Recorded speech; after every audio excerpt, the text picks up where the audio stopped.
Morning दोस्तों, आज हम साइंस का एकदम सिंपल टॉपिक पढ़ेंगे, एकदम बेसिक से। ठीक है। साइंस अगर आप साइंस देखिए बच्चों, 3 भाग में बटा हुआ है। साइंस को 3 भागों में बांटा गया है। कौन सा? फिजिक्स, केमिस्ट्री और बायोलॉजी।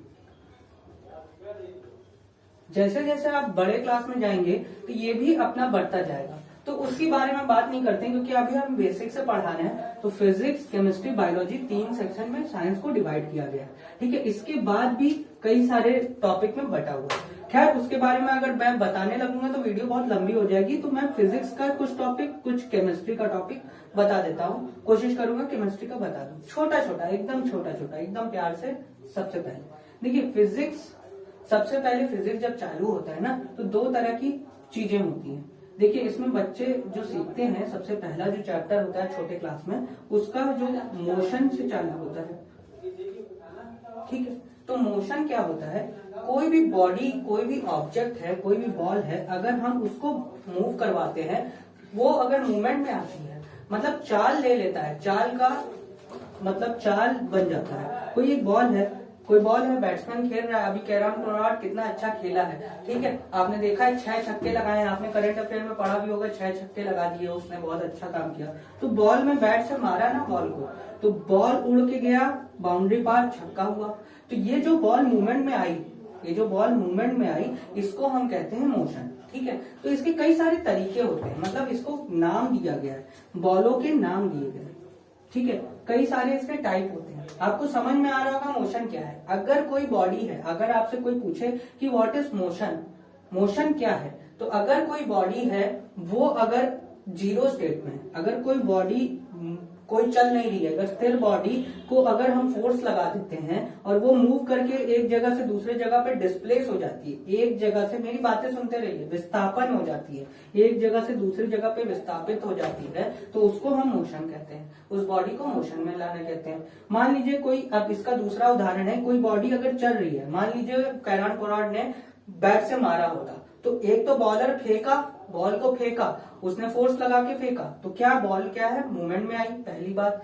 उसने क्या किया, सामने वाले बैट्समैन ने क्या किया, उसको छक्का मारा, तो वो मूवमेंट में आई, फिर से मूवमेंट में आई, उसको भी मोशन कहेंगे। मान लीजिए यहाँ पे एक आदमी खड़ा हुआ है एकदम लास्ट में, ये बाउंड्री लाइन है, ये बाउंड्री लाइन है, यहीं पे खड़ा हुआ है, बॉल गई और उसने रोक दिया, तो ये भी एक मोशन का पार्ट है। मतलब चलती हुई बॉल को भी रोक देना, ये भी एक मोशन है। मतलब उसके स्टेट पे चेंजमेंट कोई भी आए, अगर चलती हुई बॉडी रुक जाए तो भी उसको भी हम फोर्स कहेंगे, और अगर कोई बॉडी फोर्स लगा के कहीं मूवमेंट हो रही है तो भी फोर्स कहेंगे। तो मोशन से फोर्स बना है। तो मैं धीरे धीरे बढ़ूंगा आगे। तो आपको आज के लेक्चर में मैं ये बताऊंगा कि मोशन कितने प्रकार के होते हैं। देखिए, कुछ प्रकार ले लेता हूं, मैं एग्जाम्पल के थ्रू आपको समझाऊंगा। लीनियर मोशन, एक तो होता है लीनियर मोशन। क्या होता है? देखिए, आपने कभी भी देखा होगा कि आपने कभी भी वो देखा है, क्या कहते हैं, कभी किसी फैक्ट्री में गए हैं या कुछ देखे होंगे कि यहाँ पे एक मशीन होती है, पैकिंग वाली मशीन देखे होंगे। ठीक है। उसमें क्या होता है, ऑटोमेटिक पैकिंग की बात कर रहा हूं मैं। उसमें क्या है, यहाँ पे एक चॉकलेट लगी रहती है, वो यहाँ पे रबड़ का एक ट्यूब लगा रहता है और वो आगे चलती रहती है। एक सीधे लाइन में कोई भी मोशन होता रहता है। आप कोई सा भी एग्जाम्पल ले सकते हैं। गाड़ी देखें, जमीन में गाड़ी चलती है, आप साइकिल चलाते हैं, वो एकदम एक सीधी पार्ट में चलती है ना। कभी ऐसा थोड़ी ना होता है कि उछल जाती है, कूद जाती है। अगर मान लीजिए सीधी रोड में आप साइकिल चलाएंगे तो एकदम सीधी चलेगी। कोई भी बॉडी अगर सीधे लाइन में चलती है तो उस वैसे मोशन को हम कहते हैं लीनियर मोशन। ठीक है।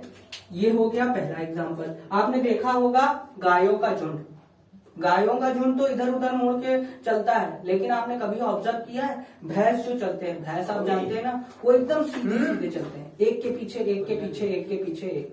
भेड़ों का झुंड जो होता है वो एकदम एक के पीछे एक। मतलब आदमी एक लीडर होता है, आदमी खड़ा रहता है, वो सीधा चलेगा तो वो भी सीधा ही चलता रहेगा बेचारा। सामने से कोई कार आ जाएगी तो भी वो सीधा ही चलता रहेगा, उसको इतनी समझ नहीं है कि इधर उधर घूमे। तो वो वैसे मोशन को हम क्या कहेंगे? Linear motion. दूसरा होता है नॉन लीनियर मोशन। आपने देखा होगा चींटियों का मूवमेंट, जो चींटियां चलती हैं एकदम एक लाइन से चलती हैं, तो ये लीनियर मोशन है। कोई भी अगर एक स्ट्रेट लाइन चलेगा तो वो लीनियर मोशन है। आप नॉन लीनियर मोशन का क्या एग्जांपल है, आपने बचपन में वो क्रेजी बॉल सुनी होगी, वो अगर हम पटकते थे तो बॉल ऐसे ऐसे ऐसे ऐसे ऐसे इधर उधर चली जाती थी। मान लीजिए यहाँ पे हमने ये बॉल को पटका जमीन में, ये जमीन है, तो यहाँ कभी यहाँ कभी यहाँ कभी ऐसे ऐसे ऐसे एकदम जंपिंग बॉल जिसको कहते थे इधर उधर, तो ये सारे मोशन क्या होते हैं, नॉन लीनियर मोशन। इसको क्या बोलेंगे, नॉन लीनियर मोशन। ठीक है, एक होता है यूनिफॉर्म मोशन।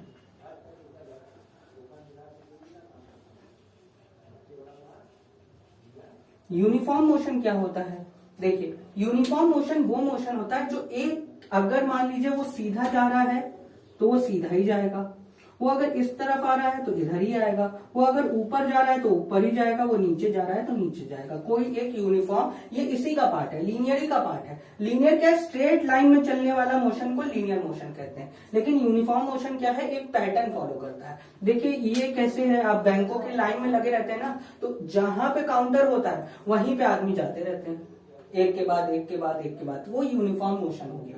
ठीक है, एक केवल फॉलो कर रहा है। अगर मान लीजिए यहां से मैंने एक सीधी लाइन क्रिएट कर दी, जैसे पीटी के लिए क्या होता है, एकदम सीधी लाइन क्रिएट कर देते हैं, तो एक आदमी ऐसे सीधा हाथ उठाएगा तो सामने वाला भी बच्चा ऐसे हाथ उठाएगा, तो वो यूनिफॉर्म मोशन में होता है। हर चीज यूनिफॉर्म में होगा। ठीक है, आप गाना गाते हैं, 4 लोग डुएट में गाते हैं, तो सब लोग गाना गाते हैं ना, तो मोशन में होता है। जो भी पीटी करते हैं या योगा करते हैं तो वो सब यूनिफॉर्म मोशन, एक जैसा सब लोग करते हैं। वो जरूरी नहीं है कि सब लोग सीधे ही खड़े हैं, या ऐसा जरूरी नहीं इसी तरफ से खड़े हैं, वो कैसे भी खड़े हो सकते हैं।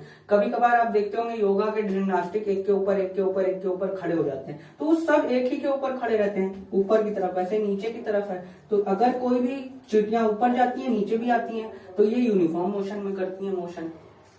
ठीक है, एक होता है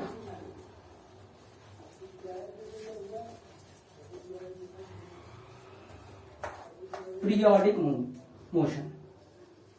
देखिए धीरे धीरे पढ़ रहा हूं मैं, आपको एग्जाम्पल से समझाऊंगा तो आपके दिमाग में वो स्टोर हो जाएगी। अगर मैं ऐसे बता दूं इनका डेफिनेशन जैसे किताबों में लिखा रहता है, अगर मैं वैसे ही बता दूं तो आपको समझ में नहीं आएगा। देखिए पीरियोडिक मोशन ऐसे अगर आप सीखेंगे तो बहुत अच्छा लगेगा।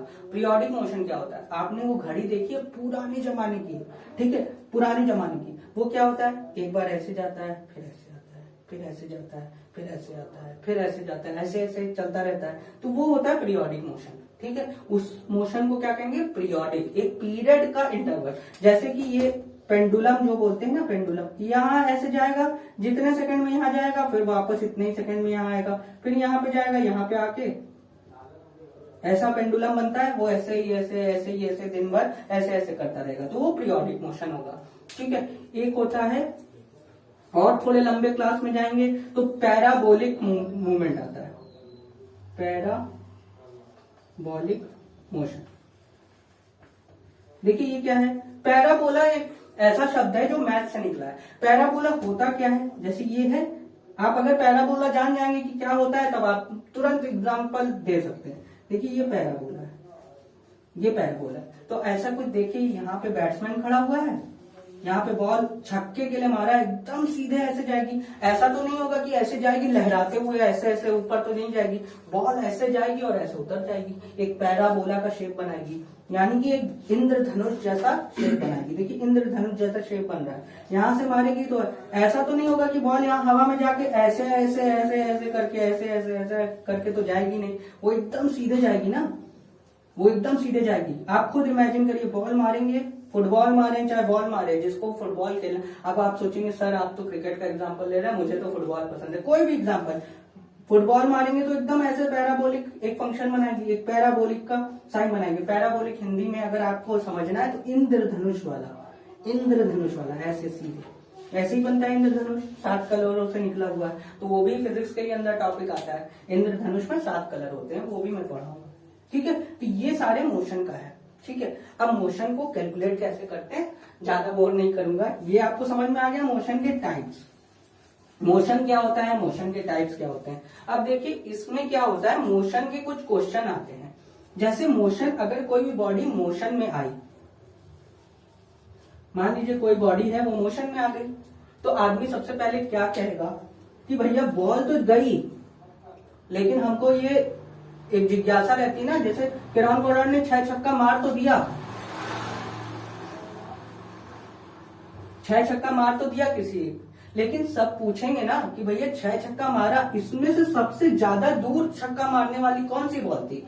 ये बोलेगा कि तीसरे नंबर पे जो छक्का मारा था ना वो बहुत ज्यादा दूर गई थी, मतलब कि ये बाउंड्री था, तो पहला छक्का यहां गिरा, दूसरा छक्का यहां गिरा, तीसरा छक्का यहां गिरा, चौथा यहां गिरा होगा, पांचवा यहां गिरा होगा, छठवां यहीं पे बॉर्डर में गिरा होगा, ऐसा हो सकता है। तो अब इसमें से पूछते हैं ना सबसे पहले कि कितना मीटर छक्का है, सर बताइए कितना मीटर छक्का था इसमें से, 6 छक्कों में सबसे ज्यादा दूर, तो दूरी निकालने का पता करते हैं। सबसे पहले अगर कोई बॉडी मोशन में आएगी तो उसमें क्या होगा, स्पीड, गति को हम जानेंगे कि कितने गति से गए, तो गति निकालने का क्या फॉर्मूला है, तो जितनी दूरी हुई होगी तय होगी उसको भाग दे देंगे समय से, ठीक है, एकदम सिंपल सा है, जितनी दूरी तय करेगा, जितना दूरी, अब दूरी का क्या है मानक, कुछ भी हो सकता है। अगर यहाँ पे मीटर लेंगे हम, ठीक है, अगर हम मीटर में दूरी को कैलकुलेट करते हैं, मीटर आपको सबको पता हुआ है कि मीटर होता क्या है, तो मीटर एक दूरी के नापने का एक मानक है, तो मीटर में अगर लेंगे तो समय को हमको सेकंड में लेना होगा, ठीक है। अगर हम दूरी को किलोमीटर में नापेंगे, जैसे कि वहां किलोमीटर में नापते हैं, तो इसको घंटे में नापेंगे, यानी कि आवर में नापेंगे, ठीक है। या तो किलोमीटर होगा तो आवर में होगा, मीटर होगा तो सेकंड में होगा। तो सबसे पहले हमने क्या सीखा, मोशन क्या होता है, उसके बाद हमने क्या सीखा, उसके टाइप्स क्या होते हैं, और तीसरा गति क्या होता है, कुछ नहीं होता है, वो ये होता है कि जितनी दूरी तय किया है एक समय में, जितनी दूरी तय करने वाला कोई भी बॉडी है वो एक समय में जितनी दूरी तय करता है उसी को हम गति कहते हैं। अब तुमसे कोई पूछेगा कि गति किसे कहते हैं, तो आप ये सिंपल बोलेंगे कि एक समय में, एक निश्चित समय में कोई भी बॉडी एक निश्चित समय में जितनी दूरी तय करती है उसी को हम गति कहते हैं, बस सिंपल सा। तो ये फॉर्मूला भी हो गया और यही डेफिनेशन इधर से निकल आई, आपको किताब रटने की जरूरत नहीं है कि कोई भी बॉडी किसी निश्चित समय में जितनी दूरी तय करती है, एक निश्चित समय में जितनी दूरी तय करती है उसको हम गति कहते हैं, उसको हम क्या कहते हैं, गति कहते हैं। बस डायरेक्ट याद हो गया, तो आपको इतना ही रखता हूं मैं फिजिक्स का, ठीक है, और केमिस्ट्री का अगले लेक्चर में कर दूंगा, इसको कंटिन्यू करके केमिस्ट्री भी पढ़ाऊंगा। धन्यवाद।